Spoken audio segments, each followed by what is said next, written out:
अकेले रहने वाली इस लड़की को एहसास हुआ कि शीशे के पीछे से कोई उसे छुपकर देख रहा है, इसलिए जब भी वो वॉशरूम जाती तो शीशे को एक तौलिए से ढक देती। लेकिन तभी शीशे के अंदर से खटखटाने की आवाज आने लगी। वो डरते हुए पास गई। तौलिए के नीचे के हिस्से से किसी के पैर साफ नजर आ रहे थे, लेकिन लिसा ने पुलिस को नहीं बुलाया। उसे लगा कि शायद उसे कोई मानसिक बीमारी हो गई है और ये सब उसका वहम है, क्योंकि कुछ ही देर पहले उसने अपनी सहेली को बुलाकर दिखाया था, पर उसे कुछ नहीं दिखा और शीशे के उस पार वाला आदमी भी इसी परेशानी में था। उसे यकीन था कि उसने सामने एक औरत को देखा है, लेकिन उसके फोन के कैमरे में सिर्फ वो खुद नजर आ रहा था। उन दोनों को ही नहीं पता था कि ये ब्रह्मांड का कोई चमत्कार है। दो अलग अलग दुनिया के लोग एक ही जगह पर मौजूद थे, एक दूसरे के लिए किसी भूत की तरह, और वो शीशा ही उनकी किस्मत बदलने की चाबी था। कहानी कुछ दिन पहले की है। लिसा अपने बॉयफ्रेंड के साथ रहने के लिए घर ढूंढ रही थी, लेकिन शहर के बीचों बीच घर मिलना मुश्किल था। किराए के घरों की बहुत मारामारी थी और मकान मालिक सिर्फ शादीशुदा जोड़ों को ही घर देते थे। लिसा थोड़ी निराश हुई और जैसे ही वो वहां से जाने लगी, वो एक आदमी से टकरा गई। डेविड ने लिसा का पति होने का नाटक किया और लिसा ने भी उसका साथ देते हुए एक प्यार करने वाली पत्नी का नाटक किया। मुझे तुम बहुत पसंद हो, मैं बहुत खुश हूँ कि हमारा अपना घर होगा। उन दोनों को घर किराए पर मिल गया, लेकिन लिसा को नहीं पता था कि डेविड उसे धोखा देकर अकेले ही वो घर लेना चाहता था। जाहिर है लिसा नहीं मानी, तो डेविड ने सिक्का उछालकर फैसला करने को कहा कि घर किसे मिलेगा। डेविड ने पहले ही अपनी जीत मान ली थी और कॉन्ट्रैक्ट पर साइन भी कर दिए थे, लेकिन लिसा ने हार नहीं मानी। डेविड ने पहले ही अपनी जीत का ऐलान करके साइन कर दिए थे, पर लिसा भी पीछे नहीं हटी। डेविड ने पहले ही साइन कर दिए थे, लेकिन लिसा डटी रही और आखिरकार लिसा की ही जीत हुई। उसी पल बाथरूम के शीशे में एक अजीब सी हलचल हुई, जिसे किसी ने नहीं देखा। उस रात लिसा नए घर में आ गई, अपने बॉयफ्रेंड के साथ आने वाली जिंदगी के बारे में सोचकर वो बहुत खुश और एक्साइटेड थी। लेकिन तभी पड़ोस से तेज म्यूजिक और लोगों की आवाजें आने लगी। कोई पार्टी कर रहा था जो देर रात तक चलती रही। लिसा से बर्दाश्त नहीं हुआ तो उसने पूरी बिल्डिंग में चेक किया, लेकिन उसे शोर मचाने वाला कोई नहीं मिला। फिर जब वो वापस घर आई तब उसे समझ आया कि वो शोर तो बाथरूम से आ रहा है, पर उसने सपने में भी नहीं सोचा था कि शीशे के उस पार वही डेविड खड़ा होगा और वो किसी लड़की के साथ फ्लर्ट कर रहा था। ये नजारा बहुत ही अजीब था। लिसा को अपनी आंखों पर यकीन नहीं हो रहा था। उसने अपनी सहेली को बुलाया, पर उसे कुछ नहीं दिखा। डेविड ने भी अपने दोस्तों को बुलाया, लेकिन दोस्तों को लगा कि उसने ज्यादा पी ली है। उन्होंने उसे सोने के लिए कहा। लिसा हार मान चुकी थी। उसे लगा जैसे उसकी जिंदगी पर कोई हमेशा नजर रखे हुए है। सबसे ज्यादा परेशानी की बात यह थी कि डेविड एक नंबर का प्लेबॉय था। वो हर रोज अलग अलग लड़कियों के साथ पार्टी करता था। लिसा ने तुरंत अपना सारा सामान पैक कर लिया और घर छोड़कर जाने लगी, लेकिन उसका बॉयफ्रेंड जो एक साइकोलॉजिस्ट था, उसने ऑफिस दूर होने की वजह से जाने से मना कर दिया। लिसा ने इसका कोई हल निकालना चाहा, पर सभी डॉक्टरों ने कहा कि शायद ये शिजोफ्रेनिया नाम की मानसिक बीमारी है। इसलिए उसने हिम्मत जुटाकर पहली बार डेविड से सीधे बात की। डेविड के दिमाग में एक आइडिया आया। उसने लिसा को खिड़की के पास बुलाया और पूछा कि क्या उसे बाहर कबूतर दिख रहा है। लिसा के हाँ कहने पर डेविड को समझ आ गया कि उसका शक सही था। शुरू में लिसा को यकीन नहीं हुआ। उसे लगा कि ये किसी रियलिटी शो का प्रैंक है, पर फिर उसने डेविड का सोशल मीडिया अकाउंट ढूंढा। जो सबसे अजीब बात लग रही थी वही सच निकली। फोन में डेविड लाइव था। वो सच में अलग अलग टाइमलाइन से थे। दरअसल जिस दिन वो घर किराए पर ले रहे थे, उस लड़ाई की वजह से दो अलग टाइमलाइन बन गई और वो आपस में जुड़ गए, लेकिन अलग सोच वाले। वो दोनों कभी शांति से साथ नहीं रह सकते थे, लेकिन किस्मत को कुछ और ही मंजूर था। उस दिन डेविड ने पहली बार लिसा के बॉयफ्रेंड को देखा। उसने शीशे से तौलिया हटाया और अपनी ही बॉडी देखकर खुश होने लगा। मैं तो अपना डांस करने जा रहा हूँ। इत्तेफाक से उसी दोपहर डेविड की अपने टाइमलाइन में उस आदमी से दोबारा मुलाकात हुई। पता चला कि वो आदमी शादीशुदा था। डेविड ने घर आकर शीशे के पास जाकर लिसा को बुलाया। डेविड ने बड़ी दया दिखाते हुए बताया कि उसने अभी सुपरमार्केट में क्या देखा, लेकिन लिसा ने बहुत ही नॉर्मल रिएक्शन दिया। उसे ये बात पहले से पता थी, लेकिन वो खुद को धोखा देकर बेवकूफ बन रही थी। लिसा के पूछने पर उसके बॉयफ्रेंड ने बहाना बनाया कि वो आराम से अपनी शादी तोड़ना चाहता था। वो किसी का दिल नहीं दुखाना चाहता। उसने अपने झूठे प्यार के जाल में लिसा को फंसा रखा था और लिसा सब जानकर भी उसमें फंसती जा रही थी। लेकिन कुछ ही दिन बाद उसकी पत्नी घर आ गई। हालात बहुत अजीब हो गए, पर उस आदमी को बिल्कुल डर नहीं लग रहा था। उसने तय किया कि वो लिसा और अपने रिश्ते का सच बता देगा। उसने बिना डरे सब सच बताने का फैसला किया। लिसा का दिल टूट चुका था और उसके ऐसे रोने धोने का फायदा उस आदमी ने अपने झूठ को सच साबित करने में उठाया। उसने सारा इल्जाम अपनी पत्नी पर लगा दिया कि वो उस पर शक करती है। वो लगभग कामयाब हो ही गया था कि तभी उसकी पत्नी की नजर किचन में रखे एक कागज पर पड़ी। उस पर लिसा के लिए प्यार भरी बातें लिखी थी। लिसा को भी समझ आ गया कि उसका ये प्यार कितना झूठा था और डेविड शीशे के पीछे से उसे दिल टूटते और रोते हुए देख रहा था। लिसा का दिल सच और प्यार के बीच फंसा था। उसे पता था कि ये रिश्ता गलत है और वो इंसान भी गलत है, लेकिन वो एकदम से अपने प्यार को खत्म नहीं कर पा रही थी। उसने शराब पीकर अपना दुख दूर करने की कोशिश की और इसी चक्कर में वो बाथटब में डूबने लगी। लिसा अपने टूटे दिल के साथ बाथटब से बाहर निकली। शीशे के उस पार डेविड चुपचाप उसके पास बैठ गया। उसने लिसा को समझाया कि वो आदमी उसके लायक नहीं है, लेकिन लिसा अभी भी खुद को धोखा दे रही थी। उसने कहा कि वो आदमी भी बहुत दुखी है, वो बस सही तरीके से ब्रेकअप करना चाहता था। डेविड कुछ नहीं कर सकता था। लिसा का ध्यान भटकाने के लिए उसने साथ में सोवियत काल की कोई पुरानी फिल्म देखने को कहा। इस तरह वो दुख भरी रात थोड़ी शांत हुई। उन्होंने शीशे के आर पार बैठकर एक कहानी देखी और डेविड के इस प्यारे से साथ में लिसा को धीरे धीरे नींद आ गई। लेकिन अगली सुबह वो आदमी फिर से दरवाजे पर आ गया। वो लगातार दरवाजा खटखटा रहा था और लिसा की हिम्मत टूटने लगी थी। वो जमीन पर लेटी सोच रही थी कि दरवाजा खोले या नहीं। डेविड ने चिढ़कर अपनी आंखें घुमाई। उसने गिटार उठाया और बेसुरी आवाज में गाना गाकर उस आदमी की आवाज को दबाने लगा। उस दिन के बाद से डेविड लिसा का ब्रेकअप काउंसलर बन गया। उसने लिसा से उस आदमी को हर जगह से ब्लॉक करवाया और उसे जॉब बदलने के लिए भी कहा ताकि वो उससे पीछा छुड़ा सके। इसके बदले में लिसा डेविड के लिए भविष्य बताने वाली बन गई। उसने पूछा कि क्या मुझे नया बॉयफ्रेंड मिलेगा। नए साल पर उसने पूछा, क्या तुम्हारा कोई बॉयफ्रेंड होगा। जल्द ही सबको पता चल गया कि डेविड के पास जादुई ताकतें हैं और ये उसका एक साइड बिजनेस बन गया। लेकिन एक दिन उस लड़की ने पूछा, वो जानती थी कि डेविड एक प्लेबॉय है, लेकिन फिर भी उसके साथ रही। उसे उम्मीद थी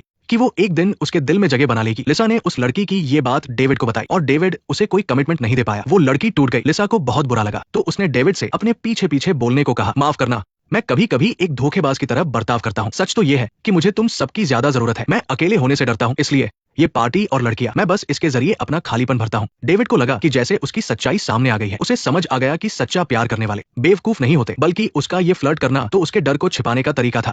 एक अजीब सा बदलाव आ रहा था। डेविड ने लड़कियों के साथ अपना बर्ताव बदल दिया और लिसा भी अब पहले से ज्यादा निडर हो गई थी। उसने उस आदमी को कोई भाव नहीं दिया और एक नई नौकरी भी ढूंढ ली। वो दो दुनिया को जोड़ने वाला शीशा अब उनके मिलने की खिड़की बन गया था। शुरुआत में वो सिर्फ साथ बैठकर पुरानी फिल्में देखते थे, पर समय के साथ साथ उन्होंने अपनी जरूरत की हर चीज बाथरूम में ही रख ली। सुबह से लेकर रात तक उनकी बातें खत्म ही नहीं होती थी और रात होते ही वो शीशे के पास ही एक दूसरे के साथ सो जाते थे। इस तरह लिसा धीरे धीरे ब्रेकअप के गम से बाहर आ गई। उस दिन उसने खुशी खुशी बताया कि उसने उस आदमी को हमेशा के लिए छोड़ दिया है। इसे सेलिब्रेट करने के लिए डेविड ने उसे हेयर कट लेने को कहा। वो दोनों जोर जोर से हंसने लगे। इस पागलपन के पल ने लिसा को एक नई खुशी दी। पर तभी वान्या कहती है कि ब्रेकअप मिशन में अभी एक आखिरी प्लान बाकी है, वो है फिर से डेटिंग शुरू करना। पर लिसा को इस बात का अंदाजा ही नहीं था कि वान्या जिस डेट की बात कर रही है वो खुद लिसा ही है। वान्या ने नाली खराब होने का बहाना बनाकर अपने दोस्तों को पड़ोस वाली आंटी के घर बाथरूम इस्तेमाल करने भेज दिया। फिर उसने बढ़िया सी वाइन चुनी ताकि वो लिसा के साथ एक रोमांटिक रात बिता सके। पर उसे क्या पता था कि लिसा ने तो पहले ही किसी और के साथ डेट फिक्स कर ली है। वान्या के दिल में एक अनकही सी उदासी छा गई। अलग अलग दुनिया में कोई कनेक्शन न होना ही शायद बेहतर होता। लिसा जल्दी ही अपनी डेट पर पहुंच गई। जगह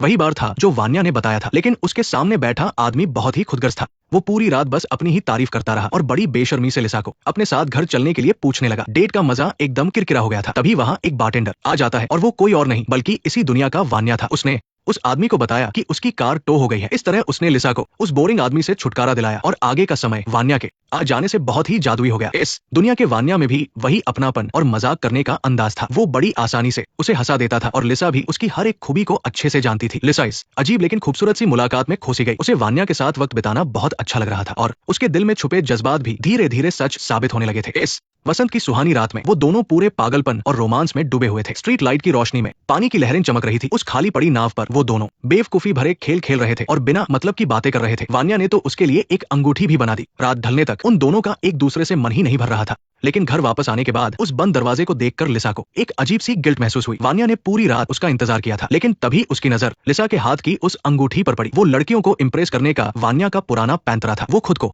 एकदम बेबस महसूस करने लगी। वो खुद के ही दूसरे रूप से कैसे जीत सकती थी। वान्या, अगर यही हमारी किस्मत है तो हमें क्या करना चाहिए। वान्या अंदर से टूट गई थी। किस्मत के आगे हार मानकर वो वापस अपनी दुनिया की लिसा के पास चली गई। उसने कहा कि उसने एक सपना देखा था जिसमें वो दोनों साथ में फिल्म देख रहे थे, नाच रहे थे और मस्ती कर रहे थे। यहाँ तक कि लिसा ने उसके कहने पर अपने आगे के बाल भी काट लिए थे। वान्या का दिल एक पल के लिए सुन्न हो गया। प्यार तो बस एक से ही होता है। भले ही इस दुनिया की लिसा भी उतनी ही प्यारी और सच्ची है, लेकिन वो फिर भी साफ साफ पहचान सकती थी कि उसका दिल सिर्फ उसी एक इंसान के लिए धड़कता है। दूसरी तरफ लिसा अपनी दुनिया में वान्या के साथ दूसरी डेट पर थी। वो वैम्पायर बनकर लिसा को हंसा रही थी। वान्या ने बहुत ही जल्दी लिसा का दिल जीत लिया था। वो खुद को उसे किस करने से रोक नहीं पाया, लेकिन लिसा पीछे हट गई। वो अभी तैयार नहीं थी, लेकिन चाहे उनमें कितनी भी बातें एक जैसी क्यों न हो, इस दुनिया का वान्या अभी भी वही प्लेबॉय था जिसे बस टाइम पास करना था और जिसमें जरा भी सब्र नहीं था। वो बाथरूम में गया और अपने दोस्त से उसे फोन करने को कहा ताकि वो वहां से निकलने का बहाना बना सके। और दूसरी तरफ खड़ी वान्या ये सब अपनी आंखों से देख रही थी। दरवाजे की दरार से लिसा ने वान्या को देख लिया। उसे तुरंत सारी बात समझ आ गई। वान्या ने पहली बार उससे अपने दिल की बात कही। उसने बताया कि वो भी कभी सच्चे प्यार पर भरोसा करता था और यहाँ तक कि उसने अपनी गर्लफ्रेंड को शादी के लिए प्रपोज भी किया था, लेकिन अफसोस प्यार हकीकत के आगे हार गया। उसकी गर्लफ्रेंड ने एक अमीर बार के मालिक को चुन लिया। उसके बाद से वान्या ने कभी किसी से सच्चा प्यार नहीं किया।